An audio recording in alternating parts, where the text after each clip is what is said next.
This is my review of the Sony A7S.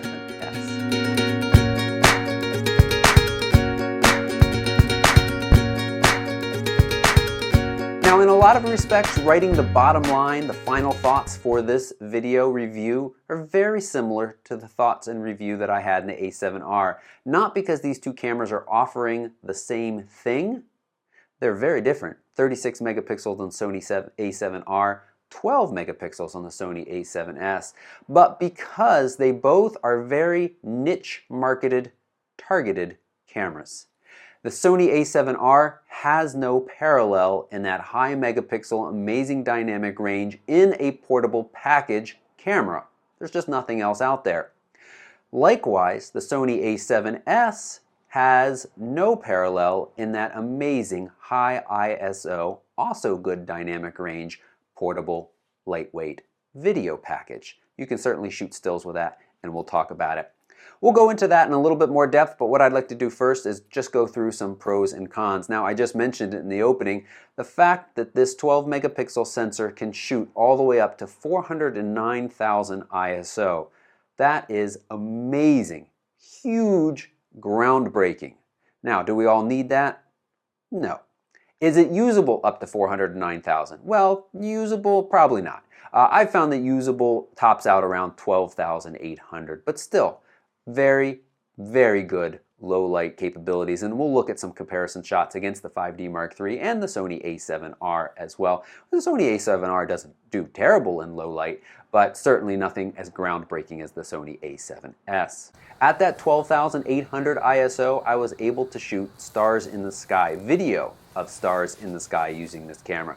That is not something I've ever been able to do before. It's quite amazing. I've also taken handheld shots of stars in the sky. You can open up that ISO, you can raise that ISO so high and be able to get those shots that you just aren't going to be able to get with any other camera. It offers a higher bitrate XAVC codec that allows for good video detail. It's small, it's light, and unlike the Sony A7R, it actually comes with its own battery charger. This is minor, but this is on my pro list, and 2 batteries.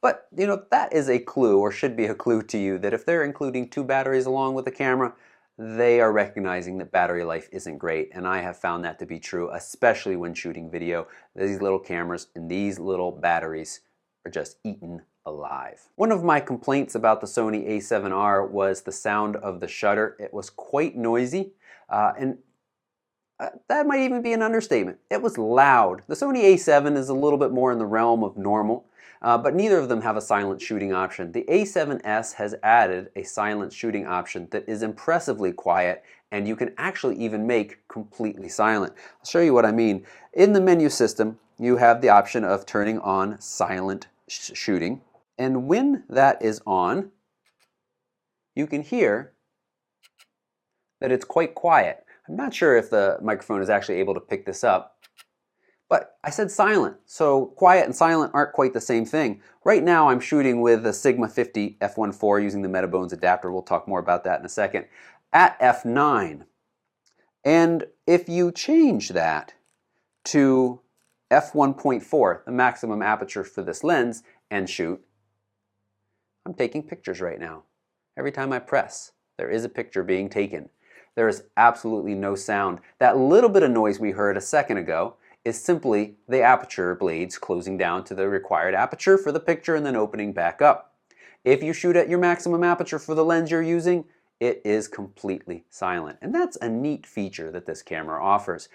Very stealthy street shooting. This is kind of redundant, but the fact that it does have a full frame sensor in there and a ton of adapters. I've been using the Metabones adapter right now with my own Canon glass. Sony makes an adapter so that you can use the alpha mount lenses, and they have a huge array of full frame lenses with the alpha mount. However, we'll get to this a little bit more in the con. Native lenses, the FE lenses, there aren't a ton right now. Sony's working on bringing more. There's a nice roadmap into 2015, but even once all of those are out, it's still not going to be an amazing array or anything close to what you could get from something like Canon or Nikon or even Panasonic in that selection of lenses. And they are going to be heavy, offsetting a lot of the lightweight portability that you may want out of this camera, and they also are going to be bulky. also offsetting the lightweight portability. One of the things that really impressive sensor and its low light capabilities allow is good focusing, even in lower light. I was impressed when using native lenses of the focusing capabilities. Speed was good, nothing I would call blazing, certainly not for action. This camera is 5 frames per second, so slightly better than the A7R, but certainly still not something that you'd want to take to your local high school sports or anything even more serious than that. Capturing your kids running around, maybe. But I think there's better cameras for that than this, because again, this is really targeted to your niche market of low light video shooting. It is 4K capable. Sony's got that line with this marketing material all over the place. They've got a little asterisk after it because of course it is only 4K capable when recording out to an external recorder. Those aren't even quite on the market yet, or they're just starting to show up. Cost of one of those plus this camera comes out to be about $4,500. Camera only is about $2,500.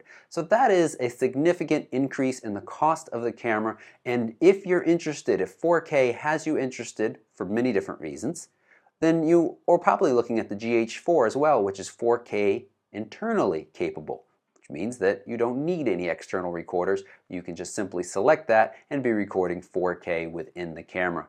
The GH4 also does, I'm getting ahead of myself, but it also does 10-bit output for HDMI, and the Sony is limited to 8-bit as well. We'll talk a little bit more about these two cameras in just a moment. If you watched my review of the Sony A7 or the Sony A7R, you know that I am a fan of the general form factor of this camera. Even once you put on other lenses, I think it balances nicely. Good customizability with the controls in here as well. And just overall, I think it works nicely, and I'm appreciative of the amount of customizability that's offered within this smallish form factor. And the last item on my pro list is that there's good Wi-Fi capabilities and remote control, both for stills and video shooting. Let's talk a little bit about the cons. This is going to be pretty short. I've already touched on some of them. One, the battery life. Chews through batteries very quickly. If you're going to be shooting for a long period of time, I've got my friend Micah, who I'm going to be interviewing for this channel sometime in the near future, does a lot of wedding videography. I was watching him record these longer speeches, longer moments of a wedding that we were working together on the other day, and just thinking about how many batteries he would be going through with something like the Sony A7s. They do have battery grip, that's going to help, but it still really chews through the batteries. They're just nothing in comparison to the size of a 5D Mark III battery or a GH4 battery. And of course, having that LCD on always is going to eat up that battery life. The other issue I mentioned is that they're only 4K capable. So if you want the external recorder and the ability to actually record 4K, you're going to be spending about another $2,000 for a total of $4,500. That's a significant amount of money. Limited lens selection if you want to shoot natively.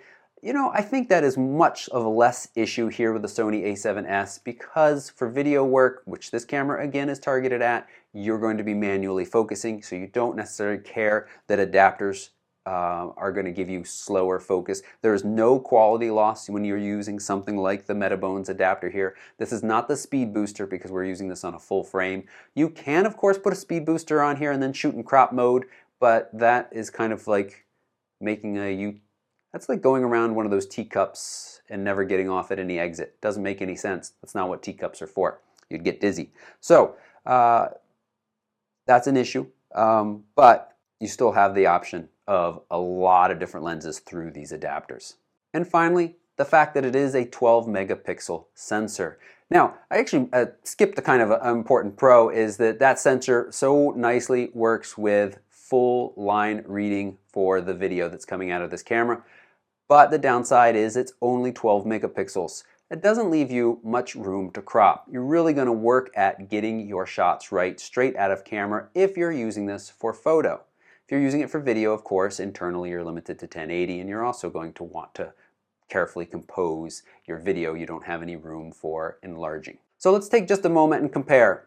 My baseline for most of these comparisons is the 5D Mark III. That's what I use for my wedding photography, and that's what I use for the videography on this channel. Now I'm shooting in good light most of the time in this kind of studio setting, and there are occasionally I do shots out and about, but those are rarely in poor light, and I usually have the luxury of waiting until there's good light or making sure that there is good light when I shoot. So the camera and its targeted market is not really me. But when we're talking about video with these two cameras, there's really no comparison. The Canon 5D Mark III starts to get noisy around 5000 ISO. Usable, but noisy. Very quickly after that, 6400, 10,000, video work is too noisy to use. And plus, what used to be groundbreaking with the 5D Mark III when it came out and is still very good is nowhere near the level of detail that you can get out of this camera shooting that new codec and that higher bit rate. Not to mention, of course, that you can do the HDMI and 4K when those recorders are available. 4K isn't even an option on the 5D Mark III, and that's the same on the Nikon side as well.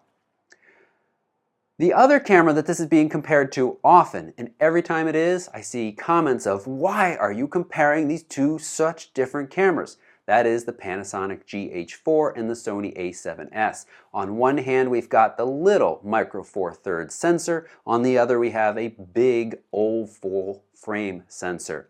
Well, we're comparing them because they are kind of the market leaders in 4K at consumer reachable price points right now. Which is best for you? Well, if you're similar to me and you're shooting in good light or know that you can control your light or have the luxury, the Panasonic at a cheaper price point, huge selection of native glass, really good battery life, insane detail out of that 4K video file, and even the 1080, I think is the pick. Now, this camera does feel a little more future-proof though, with that full frame sensor giving you better control in all kinds of lighting situations if you might end up in those, and with a variety of full frame glass that is coming as well. I mean, this was just an overview and my thoughts as a review of this, but as far as comparing these two cameras, there's lots of other folks that are doing side by side. I'll put some of my favorite links to those down below in the notes, and I'll put a link to a blog post with some of the sample images and video that I didn't show in this little review right here.